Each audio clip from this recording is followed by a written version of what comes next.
अस्सलाम वालेकुम। उम्मीद है आप सब खैरियत से होंगे। शाहीन है ये आपकी खिदमत में हाज़िर है शायरी के प्रोग्राम के साथ, क्योंकि शायरी का नफ्सियात से गहरा ताल्लुक़ है। अच्छी शायरी से बहुत ज़हनी इस्तराहत यानी रिलैक्सेशन भी मिलती है, ज़िंदगी का फ़लसफ़ा भी समझ आता है, और जो बात हम कितने सफ़हात में नहीं कर सकते वो एक शेर में बयां हो जाती है। तुमसे बेजा है मुझे अपनी तबाही का गिला, तुमसे बेजा है मुझे अपनी तबाही का गिला, इसमें कुछ शायबाए खूबी तकदीर भी था। समझ आई कि हम लोगों से गिला करते हैं, लेकिन अक्सर ये हमारी तकदीर में लिखा होता है। क्या खूबसूरत बात कही मिर्ज़ा गालिब ने। तो आज हम उनकी एक और गज़ल आपको बताने जा रहे हैं। कोशिश करूँगी कि इस प्रोग्राम में मैं 2 गज़लें आपको सुना सकूँ।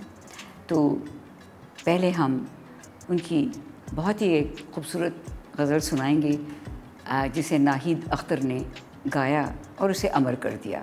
जहाँ तेरा नक्शे कदम देखते हैं, ख़याबां ख़याबां इरम देखते हैं, यानी जहाँ भी आपका नक्श कदम है वहाँ पे तो जन्नत हो जाती है। वाह!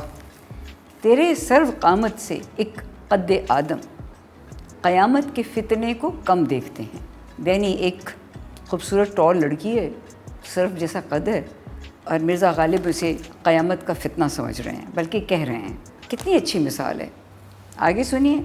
तमाशा तमाशा के ए महवे आईना दारी, तुझे किस तमन्ना से हम देखते हैं। यानी आप तो आईने में अपनी सूरत देख रही हैं, पर हम किस कदर मुश्ताक हैं, किस तमन्ना से आपको देख रहे हैं, उसका कोई ख्याल ही नहीं। आखिरी शेर बहुत अच्छा है। बनाकर फ़कीरों का हम भेस गालिब, बनाकर फ़कीरों का हम भेस गालिब, तमाशाए अहले करम देखते हैं। आइए नाहिद अख्तर साहिबा से ये गज़ल सुनते हैं।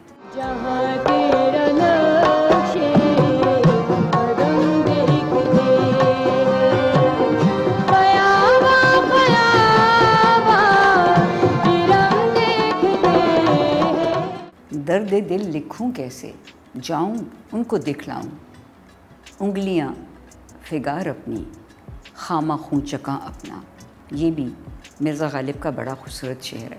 एक बात और कहती जाऊं, उनका एक तखल्लुस नहीं था, दो थे। कहीं वो गालिब इस्तेमाल करते थे और कहीं असद। गालिब के लिहाज से तो वाकई शायरी का मैदान मार गए, सब पे गालिब हो गए। उनकी एक और ख़ूबसूरत गज़ल आपको सुनाने जा रही हूँ। आह को चाहिए एक उम्र असर होने तक, कौन जीता है तेरी जुल्फ़ के सर होने तक। हमने माना कि तग़ाफ़ुल न करोगे, लेकिन खाक हो जाएंगे हम तुमको ख़बर होने तक। वाह! क्या ख़ुददारी है कि हम मर भी जाएंगे तो आपको ये नहीं बताएंगे कि हम आप ही के गम में मरे थे। आशिक़ी सब्र तलब, आशिक़ी सब्र तलब और तमन्ना बेताब, दिल का क्या रंग करूं खूने जिगर होने तक।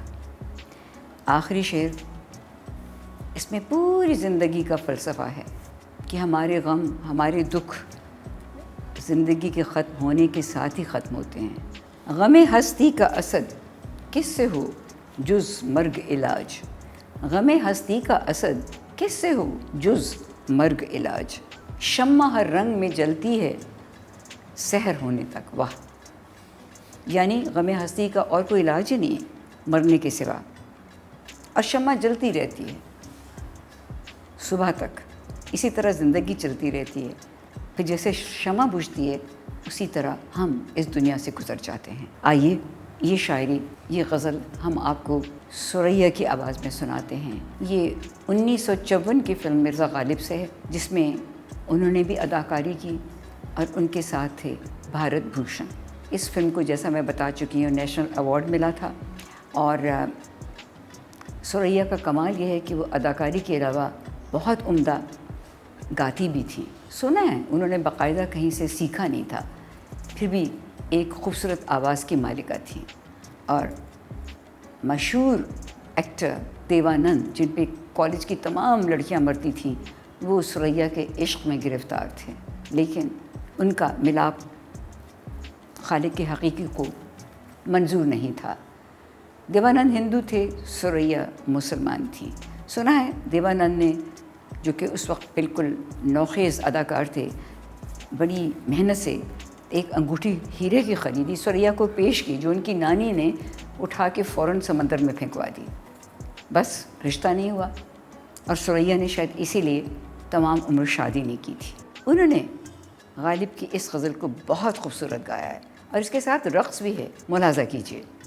ہر رنگ میں جلتی ہے سحر ہونے تک، آہ کو چاہیے ایک عمر اثر ہونے تک۔ آخر میں ایک اور ضروری بات بتاتی جاؤں کہ مرزا غالب کا مزاج شاعرانہ اور شاہانہ بھی تھا۔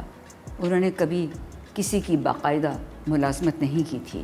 پہلے تو چچا کی پینشن پہ گزارا ہوتا تھا، پھر شاہ کی طرف سے وظیفہ بھی ملتا رہا، اور انہوں نے زندگی کے اتار چڑھاؤ کو بہت قریب سے دیکھا تھا۔